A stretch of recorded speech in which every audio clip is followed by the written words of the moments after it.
Have you ever felt like your to do list is never ending and your dreams are constantly on pause, and somehow everyone else seems to have it all figured out but you? Well, you're not alone. And today's episode is exactly the breath of fresh air your soul's been needing. Assalamu alaikum, everyone. Welcome back to Soulful Reflections, where we have raw, honest, and thought provoking conversations about Islam, self discovery, and personal growth. No filters, no perfection, just real talk, real struggles, and real reflections. I'm your host, Rizvi Liaquat, and joining me today is my lovely co host, Dr. Diana Tahir. Today's conversation is for every Muslim woman who is ambitious, talented, full of big dreams, but finds herself stuck in a cycle of burnout, overwhelm, and self doubt. We are talking about what really causes that stuck, heavy feeling and how to show up with more barakah, balance, and intentionality. So grab your matcha, settle in, and let's get into it. Assalamu alaikum, Diana. How are you doing today? I'm well. Wa alaikum assalam. How are you, Rizvi? Alhamdulillah, I'm doing good as well. Jazakallah khair for joining me here. A few days back, I was going through my followers and came across your profile, and I saw this, mom of four, Muslim entrepreneur, and a pediatrician. And I was like, okay, mashallah, this woman is doing it all. But what really stood out was your bio, empowering ambitious Muslim women to overcome the overwhelm and procrastination. It instantly clicked with the kind of conversation I wanted to have here. So, yeah, I had to pop into your DM. I'm so glad you invited me. Actually, when I heard what you wanted to do, which was also to empower Muslim women, I thought the first person I'm actually connecting, on a one-to-one basis properly. So I was really excited to have a chat with you today. Alhamdulillah. Okay, so let's get into it. I have a bunch of questions lined up and I'm excited to hear your take. So, here comes your first question. What was your one bold move that felt terrifying but necessary for you? And, how did you gather that courage to do it as a Muslim woman? I gave this question a lot of thought actually, but I think the one thing that really stands out is the first time I invested in a mentor. It was a four-figure investment, and I thought, what am I doing? What am I doing? Yes, it's always the financial stuff, at least for me, that is terrifying. All the other things like moving countries or, deciding to take on a business, all of those sorts of things are not as terrifying as putting down an investment into yourself. And I think that's actually a positive sort of fear because you will be battling all these doubts, right? Like, will I make this money back? Will I actually succeed? Am I good enough? Will I make time for this, etc. But it is important to just push through those fears, right? Like, you can't Yeah. YouTube and Google your way through to success. At least that's not Yes. what I believe you should be doing. Yeah, Yeah. so it's always the financial investments. And I've made multiple investments since, and not once have I regretted investing in my education, investing in myself. Alhamdulillah. So, investing in yourself, I guess, is the biggest investment you could do. You won't be, I now know that I can trust myself, because that's usually the problem, right? You fear Yeah. that you won't go through with what you've decided you want to do. But once you get over that fear, you start trusting the process, trusting yourself. You Yeah. know it will be worth it. So, are Dear. you okay if I ask you a question? Go ahead. I mean, being someone also on your own self-development journey, you're also an entrepreneur, you're also a software engineer, right? You would have had lots of moments where fear would also be something that would have stopped you. I can imagine that you would have had multiple of these moments. But can you name me a moment where fear really did want to stop you, but you felt pushed through by faith? So, absolutely. I feel like, fear has been a quiet companion for most of my life. Not the loud, dramatic kind of fear, but the sneaky kind. Like, the kind that whispers, what if you fail? What if you're not enough? And for a long time, I didn't even realize, how much space it was taking up in my mind and in my decisions. It showed up heavily during my engineering days. That was probably one of the most confusing times of my life. I had chosen this path that I honestly didn't feel much aligned with because it was what people expected of me. And when I say people, I mean everyone, like my parents, relatives, society, even myself to some extent. Because that's what you do, right? You pick something safe, respectable, and stable. Alhamdulillah, I used to be pretty good, at studies. And even with last minute studying, I used to score well. Maths was my thing, and I would score, full marks even without much effort. And computer science, I loved it. So I never had that need. I never felt that need to be the topper, and I just wanted to enjoy life, make my parents proud and still do okay. But somewhere in that journey, I started, I guess, carrying this intense pressure, not just to keep up in class, but to live up to this invisible, standard that I didn't even agree with, to be that perfect daughter, that model student, to never fall behind, to always prove I was worth it. And I guess the irony, I wasn't studying because I was lazy. I was overwhelmed. And my brain would, spiral into overthinking. I would fall sick before exams. Like my Oh my body was literally rejecting the path I was on. And the guilt, it was heavy. I thought, why can't I just, get it together like everyone else? But yeah, deep down, I was just scared of failing. I was scared of being misunderstood, of hearing, see, we told you this. Okay, you didn't live up to our expectation or something like that. That shame, that fear of disappointing others. It that's right. kept me stuck, And I guess, subhanallah, I met one of those mentor who changed everything for me. He actually he was a life coach and also a career coach. So he didn't, yeah. So so he didn't try to fix me. He just saw me and he said, "You don't fear failure. You fear not living up to other people's version of success." And that hit me, because that was the root. That's what used to paralyze me. And he reminded me, you're smart. Even without putting a whole lot of effort, you have always figured things out. So don't let fear write your story. Now, Alhamdulillah, life has taught me this beautiful truth that fear will always exist. But when you move with Allah, when you rely on Him, submit your efforts to Him, that fear doesn't win you. I'm not afraid of people's judgment anymore. My only fear is disappointing Allah. But even that fear doesn't crush me, it fuels me. It brings me closer to Him. So it keeps me humble, grounded, and striving, Alhamdulillah. So honestly, that's the only fear I want to hold on to right now. I love how you describe that. I love how you said, you don't want fear to write your story, and that the fear of disappointing Allah it's there to fuel you, right? Like you said, it's not there to crush you, because any form of motivation, if it's going to crush you at the same time, like that's not what we want to hold on to. That's not what we want as a way for us to carry on. That's just not it, right? So I'm so glad you brought up faith as a drive.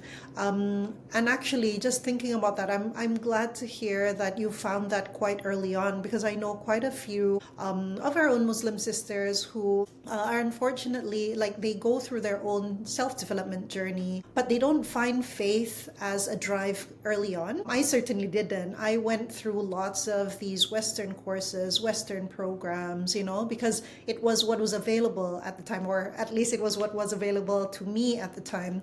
And to actually find afterwards a Muslim mentor, it made a world of difference. And this was really quite recent. So you can imagine, I've been trying to earn online since 2016, and I only found a Muslim mentor last year. It has made such a huge difference. So I'm so happy to hear that Allah showed you the way quite early on, from the sounds of it. Alhamdulillah.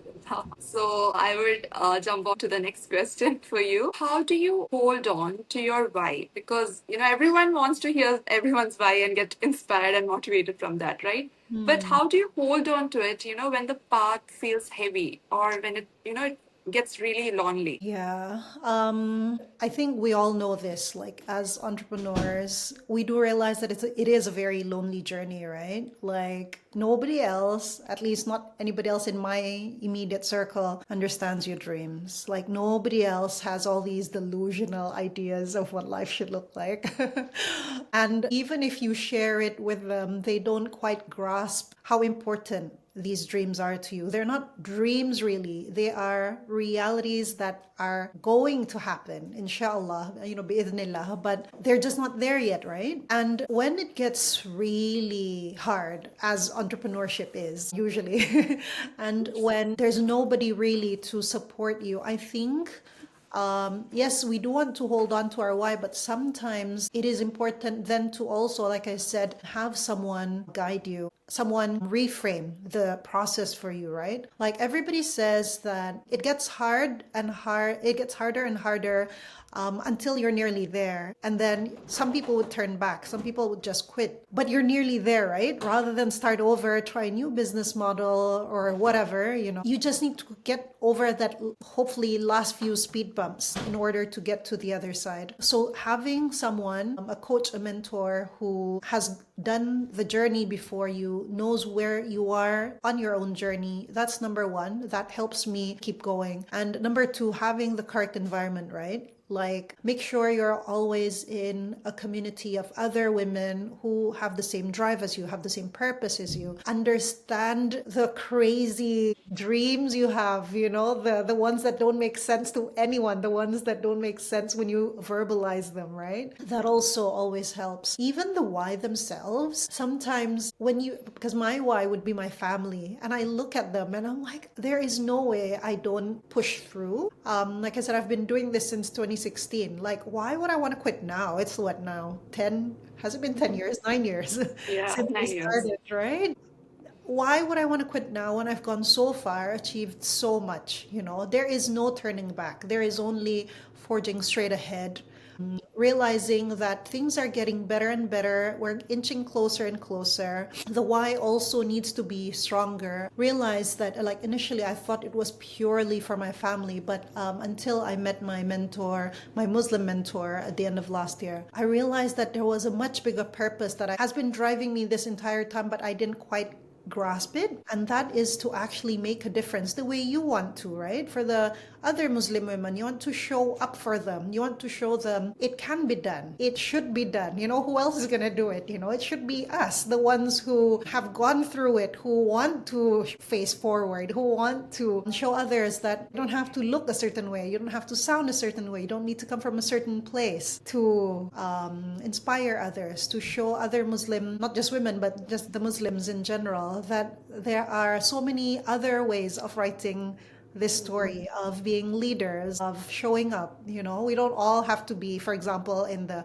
coaching business or in the make money online industry. We each have our own talents. We don't have to worry about what other people say, how other people show up. It's just us versus us. So I feel that it is, as an I feel we're very educated, but we don't step forward as much as we should. And for the rest of us who have been blessed with the ability to have a voice, stand up, I think it is definitely compulsory on us, you and me, to actually show them how, even Yeah. when we're still learning, right?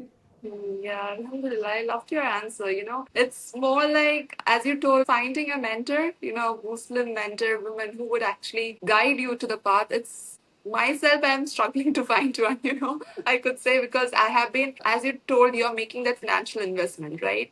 So Alhamdulillah, I have joined, something like a growth mentorship right now. And Alhamdulillah, I hoping that, it would give me a lot of insights, and because it's a journey that you're doing alone and you need someone to, initially to give you that boost and everything. And once you establish your business, it's not going to be easy, but when as you said, like, it's us against us, right? So we are, trying to help as much as, Muslim women possible, empower them. We have faced a lot of struggles, and that itself is a learning, because I don't think so you learning a, set of courses or something would actually help you to get that knowledge which has come through our life experiences, right? It's unique. And if someone can actually benefit from our journey, it's the biggest achievement for us as well, right? Imagine if you helped one person and they helped 10 others, what that would Mm. mean for us, Yes. especially if you have something that is aligned with faith, like you said earlier. As I told you, my previous businesses were definitely not faith driven. So you didn't feel right, right? But once it became aligned with not just your dunya, but your akhirah,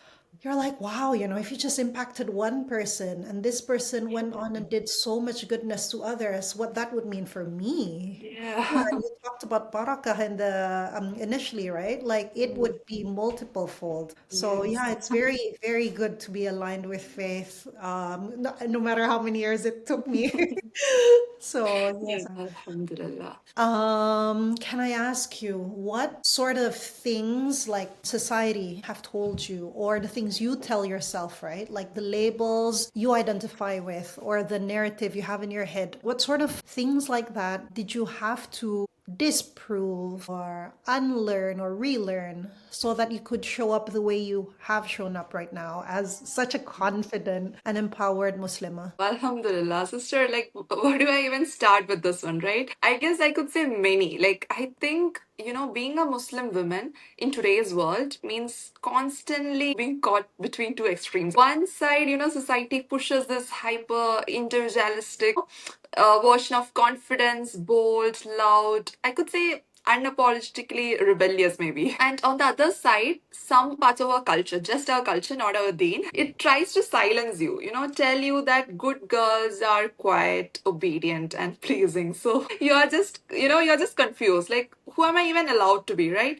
And for the longest time, I thought I had to choose. And I thought confidence meant being, very extroverted, sharp tongued, and always ready with a comeback. And because that didn't come natural to me, I assumed maybe I'm not confident enough. But I had to, as you said, like unlearn that. I had to redefine what confidence looks for me. I realized that confidence can look soft, it can look calm, it can be grounded in faith, not ego. And that shift, it came from the heart. I always thought that the brain was in charge, that if something makes sense logically, you go for it. But the heart, subhanallah, it's powerful, because it knows what it wants, and it makes you feel, aligned, fulfilled, and at peace. And I have learned when you listen to your heart and train your brain accordingly, everything starts to fall into place, right? That's where I feel like affirmations, they come into place. That whole, fake it till you make it, it works because the heart is whispering, right? Like every morning, I envision myself as this entrepreneur.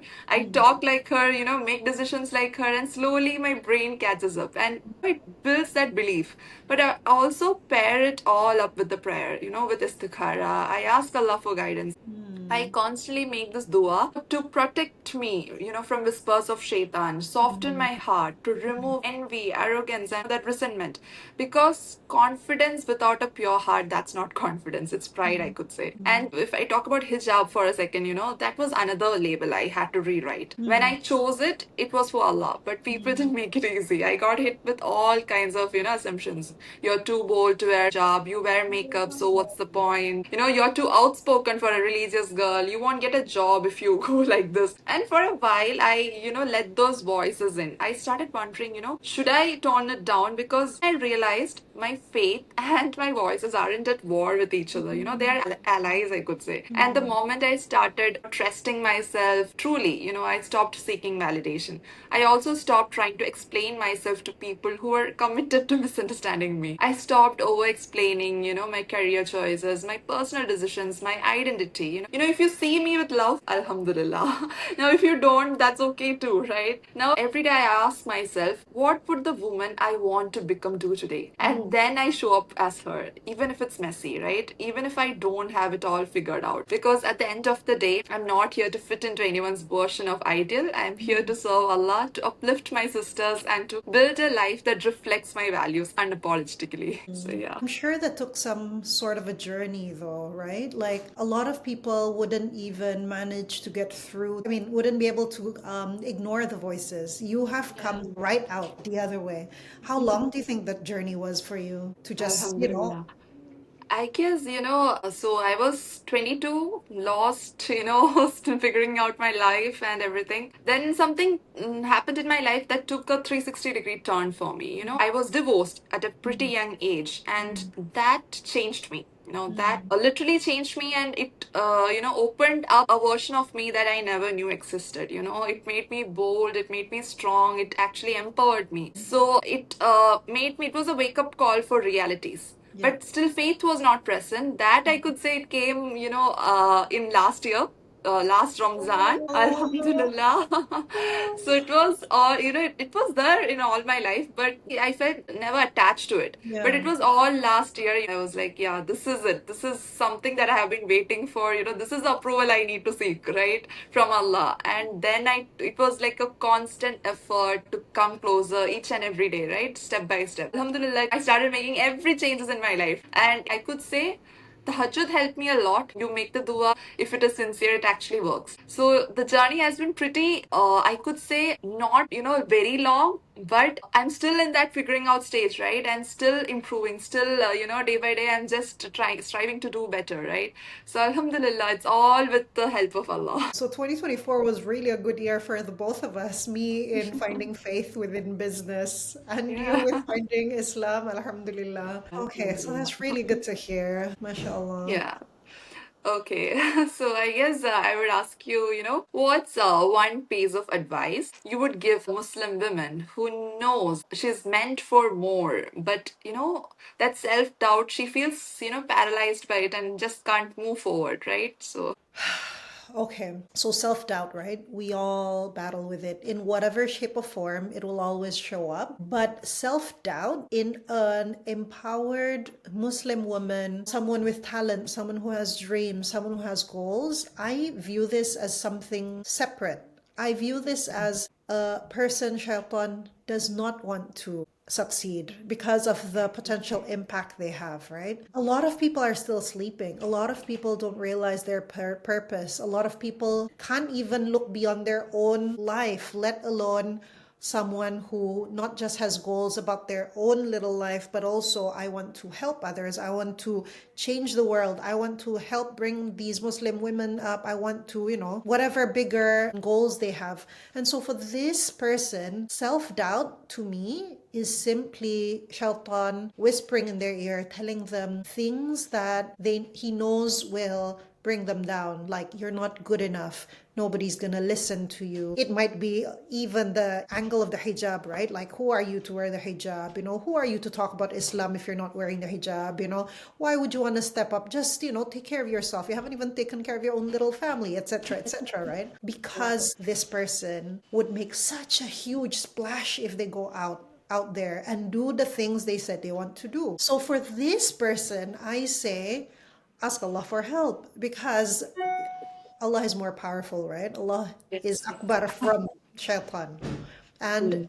you know yourself, your weaknesses. You know that you may struggle to overcome those weaknesses. But as you mentioned a bit earlier, you have tahajjud. You have prayers that are answered because you are sincere. You have all these things in your corner. And so why not use them? And why not let the burden of overcoming all of the self-doubt, all of the challenges, leave it with Allah. Your only job is to reconnect with Allah Yes. because it doesn't get any easier, but at the same time you don't need to attack it from all the other angles, right? Allah will open up all the other doors for you, inshallah. That's what I found over the years, trying to figure things out by yourself, trying to overcome challenges, putting it on yourself to make all the effort to figure everything out. It doesn't work. It works when you rely on Allah, because although we are powerless, but you are more powerful if you align yourself with faith and reconnect with your deen, and the Yeah. doors just open up for you. Yeah, that's what I would You say. the faith, it actually takes away that self-doubt and 100%. I mean, you were saying things about affirmations, and I practiced affirmations for years. And like I said, initially I used a very Western way of doing things. But once I reconnected with the Deen, these affirmations become more powerful because you yeah. know that it's just a dua, right? It's just Allah. He gave you those dreams for a reason. He Yeah. gave you the ability to dream those dreams for a reason, right? And He opened up the doors. I mean, lots of people don't do affirmations. Lots of people cannot envision themselves as their future person every morning, right? So with Allah's help, you not only get all of those opportunities, but you also have even more doors open. So yes, I feel like the answer is always to go back to Allah. And then all self-doubt, the, feeling unsure of yourself, feeling unworthy, feeling that there are so many bumps, they just all dissipate Allah just makes them go away. Alhamdulillah. Yeah.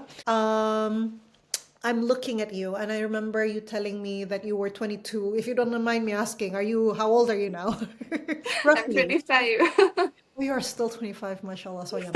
Anyway, but if you were to look at, if you were back when you were, say, 16 or 18, and your 16 or 18-year-old self could see you now, the way you're presenting yourself to me now, very aligned, very bold, very outspoken, you look happy, you're thriving. What do you think your younger self would say to you? Well, I guess, she would cry. I Oh. don't mean, just a few tears. I mean, sob.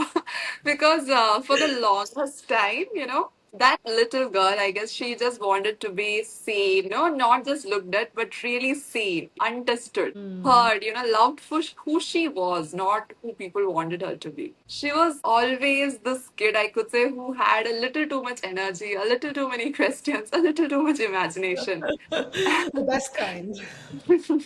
And somewhere along the way, she was told that, being too much wasn't a good thing, that softness was a weakness, and that her worth was tied to her obedience, her silence, her ability to impress others.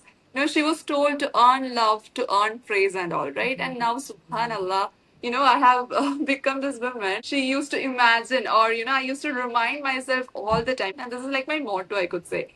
Be the woman you would look up to. I even have this version of her in my mind, this faithful, courageous, resilient, honest, and successful woman, right? She's always there with me. So when I'm lost or questioning myself, I ask, am I becoming her? And when I do something brave, I smile and say, yeah, we are getting closer.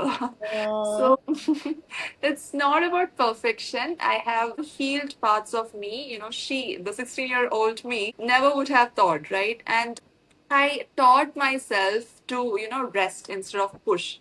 And instead of getting attention, just to love instead of prove, to listen instead of defend, right? I would tell my younger self, you were never broken. You were just different. And being different is beautiful. And, I would tell her, you don't have to fit into a mold. You don't have to shrink yourself to be loved. Your softness, that's your strength. Your kindness, that it's not naive, it's noble.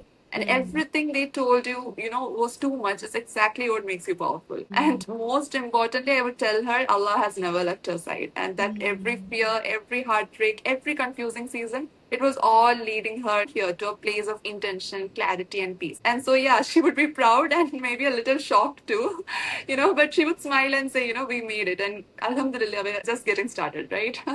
So, You're yeah. definitely just getting started. Mashallah. I Yeah. wish I were you at 25, having podcasts and being so clear in what you want to be doing with your life. That is 100% a blessing from Allah. You know how you said Allah has never left your side? I can definitely see it in you today. Alhamdulillah. I did want to ask though, software engineering, where is that in your current reality? The current reality, it's giving me income to do Oh, you're whatever I working. Hmm. yeah, I'm working right now. So for me, since I studied engineering, I came to this path all by default. It happened, and I'm working. It's giving me that financial independence. But inshallah, what I want to do is something that I'm doing right now. Being a life coach, being a mentor, being helping women to fight all the struggles they have in life and just come closer to faith. I love speaking to Muslim women, empowering them. It gives me a lot of fulfillment. It doesn't come from me delivering a project to my manager. So it comes from this. So inshallah, that's something that I want to do, and I'm hoping I start soon making that as my full time journey. So inshallah. Inshallah, yeah. It would be, I can imagine, if you had mentees and talking to you would definitely be something I would look forward to every week if you gave weekly sessions, 100%. Okay. Inshallah. Even you're a mentor, right? Yeah, You're I a do. coach too, Yeah. right? I just moved though from the make money online side of things. And that was exactly what I meant when I said, I was in a path where, you had success, but it wasn't exactly aligned with your idea of what you wanted to be. But once all these things, once you start listening to your inner self, your inner voice, your actual purpose and what you actually enjoy doing, it makes it so much easier. Like it doesn't feel as much of a business as it does with me spending my pastime sharing bits that fire me up. And I wish someone told me that 10 years ago. I really do. So I'm going to shout on the rooftops. When you start a business, have the end in mind. I guess it does take a certain amount of understanding yourself, right? Like if you haven't gone through that self-discovery journey, how are you going to find a business model that suits you or suits the future you? So, well, I guess it's all a process. Yes. I have something to ask. Having four kids, Alhamdulillah, Oh, yes, alhamdulillah. mashallah, like, and being a pediatrician, right? Yep. So much you have done, like, mashallah. So, how do you manage, your kids, your family life, and being an entrepreneur? Actually always say this to whoever asks. There are seasons in your life. When I was 25, I was pregnant with my first. I don't think at that point I would have thought about entrepreneurship at all. I was also sitting exams, with every, and I do think in terms of children, as in this is season with child number one, season with three kids sort of thing. I feel that with every season you can do things just that feels right for that season. So for example, when I had my third child, I was writing books. I was earning from writing books, selling them on Amazon. I was also writing my exams. I was trying to get my membership. And that felt right for that season in life. Now, if you were to ask me to write a book now, I'd be like, no, been there, done that, not wanting to do that. Because interests change and you change, your ideas change, what you desire changes, right? So now my kids are older. Now I can do the filming, the content, I can mentor now. I can spend time every week now coaching because the kids are older, they're more independent. So I feel like for everyone who looks and says, oh my goodness, she can do a full time job and be a mom and be a wife and be a daughter and do entrepreneurship. Well, that's because I wasn't able to do it back then.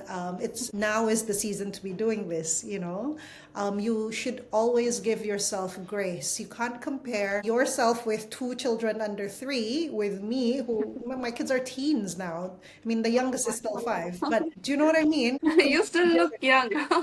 Mashallah. Yeah, the eldest is Yeah. 15. But yeah, you always need to be giving yourself a lot of grace. There's no point in comparison is the thing that kills. Yeah, Just that's true. don't. It's just you versus you. I think the whole management thing as well is having time slots. I feel that when you break the day up into multiple time slots, and I have a set routine, right? Like I know when my child needs his dinner and when the shower is, and therefore in between that I know when I'm going to be doing my clinic letters and when I will be working on content and scheduling a session. You have all these, like a 24-hour day can be broken up into so many time slots. So you can address every area of your life within, forget 24 hours, sleep for 8. So what's 16 hours that you're awake? So you Yeah. can absolutely get lots of things done in those 16 hours, inshallah. That's really inspiring. I mean, it comes with practice. I didn't know to Yeah. do this back then, but I do feel that with more things thrown into your schedule up to a certain limit, I find that you can become more productive. I actually found that when I was on maternity leave, I couldn't get things done because it wasn't the same schedule. You threw you off, you had too much free time.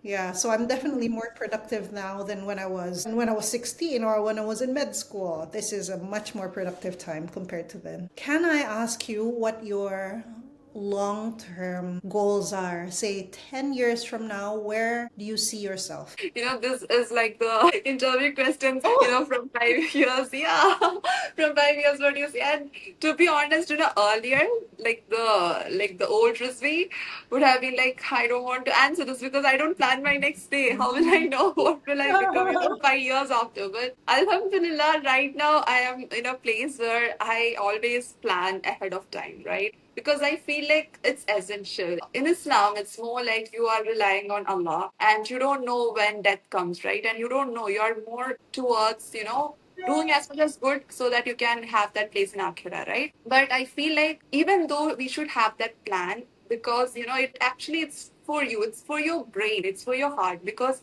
when you have that a little bit of, that what comes in, next few years, what you want to, achieve and everything, that's something that would help you in whatever goal you want to achieve.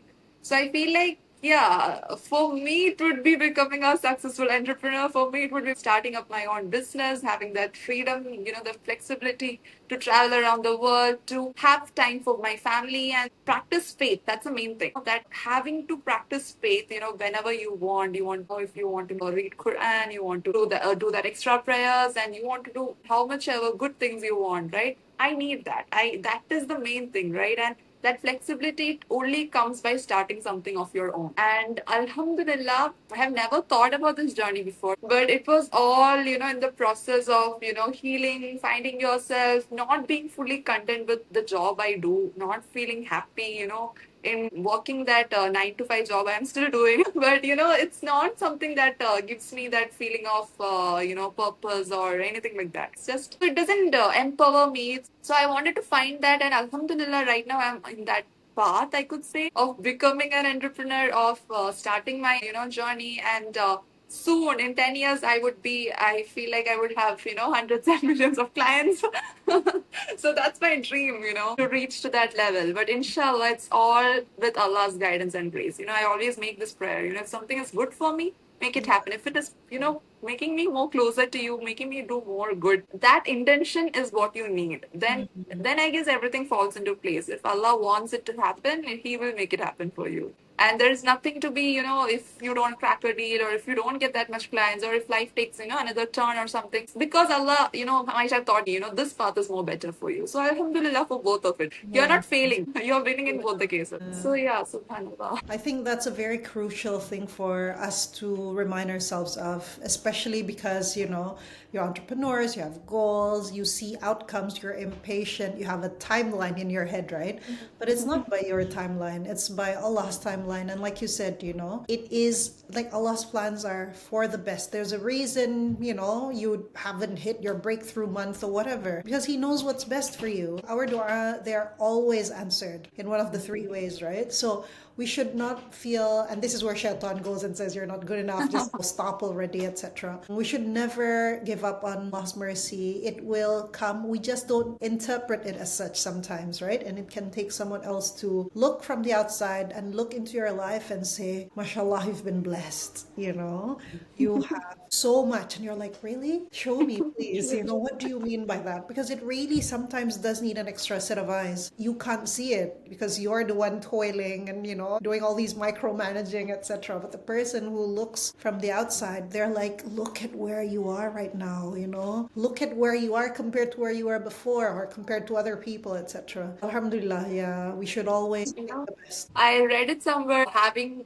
for business or anything, right? Having this Akhira perspective, always having that, okay, even if you become too much outcome oriented, if you become too much result driven, you would lose it, right? You would become depressed because you have this set timeline. You have to do a lot in a day and whatnot, right? That will also not give you any fulfillment, right? So it will drain you. But if you have that Akhira perspective, you feel that, okay, your intention is pure, your intention is, to achieve, and you are doing enough. Okay, you succeeded, you did this much a day, Alhamdulillah. That's written for me in this day. So I could only do that much, right? Not anything more. Sometimes you don't feel like doing. You need that rest. Your body needs that rest. Especially being women, it's hard, right? At times. So we don't have to juggle and be like, I have to complete it. That's important, but to an extent, it should not kill your mental peace. That has to be there. That having tawakkul in Allah, having that, akhira perspective, doing good, spending time with your family. So everything has to be managed. So Yeah. you should not sacrifice one for another, right? So yeah. 100%. Yeah. You definitely don't want to be doing that. So when I spoke earlier about there being more on your plate, it is about giving each of these parts of your life their haq, right? Because otherwise, what's the point? It's a sin to not give them their haq anyway, right? So yeah, 100%. That was a very good reminder, definitely. So Yeah. are you still like practicing? As a doctor, do you mean? Yeah, as a Yeah, doctor. yeah. I work full time. And Oh, I think. yes, Alhamdulillah. The good thing is I went into a career that it wasn't my choice in the sense I didn't know a thing. I didn't know a single doctor when I was younger. It was Yeah. something presented to me, this is an opportunity, right? And obviously parents were elated to actually have me choose medicine. But it really does fulfill me in so many ways. I am fortunate to say that I'm probably one of the few entrepreneurs who have no plans to quit work because it is a service based career, right? You are actually doing a lot of kindness and goodness, and it is one way to actually achieve your Akhirah goals as well. So, yeah, it's a really beautiful thing that Allah has set up in my life. So I did, however, have to choose between staying within hospital pediatrics, which is very high intensity, 27-hour shifts. Wasn't there for my kids, kids were left with our helper, had to go back to work after 3 months, and this 3-month-old baby would then be with somebody else. But that was life for me. I didn't quite understand that, there were other ways for it to be done. Then my kids started getting older and they started having, started voicing things like, Mama, you never attended this event. Mama, you missed this again. But then again, Allah has arranged it so beautifully and presented me yet another opportunity in the form of my consultant sitting me down saying, we need someone to subspecialize in community pediatrics. And I was heavily pregnant with my last child at that point, and I had no clue what community pediatrics was, but they needed someone there. And I'm like, okay, let's do it. And again, I think I go with the flow a bit too much. Now that I'm nearing the end of my subspecialty training here, I've been in the UK now for 3 years, completing that. It's like, mashallah, it's the perfect subspecialty for myself as a person, for my family, the lifestyle. And when I get back to Brunei, it's exactly the sort of service I want to be giving. Back to my home country of Brunei, because I feel there's so much to be done, so much I can do. And also, I don't know too many sisters who actually feel fulfilled in their jobs. MashaAllah, this Yeah. is just, it's really good. I'm really happy with how everything has, been planned for me. MashaAllah.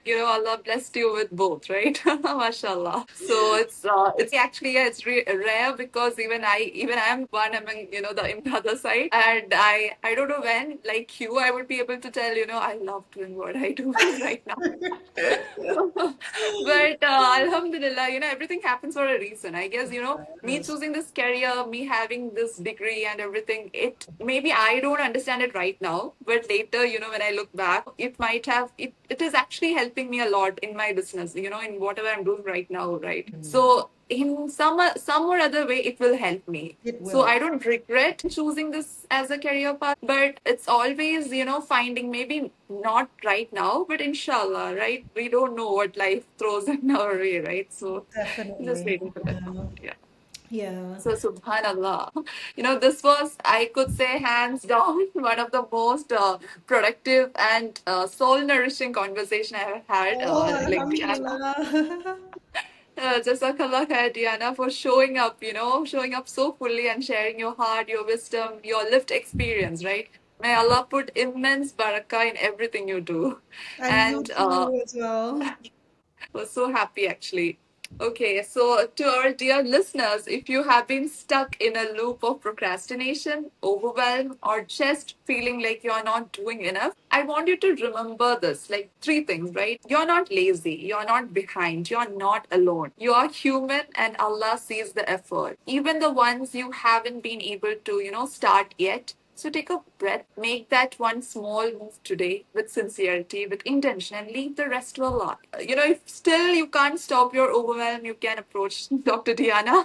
She would be there to help you. So 100%. yeah, if this episode moved you, inspired you, or gave you a gentle push, share it, tag us, and let us know your biggest takeaway. Your reflections are what keeps the space alive.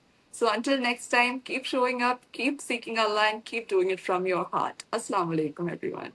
Wa alaikum assalam wa rahmatullah.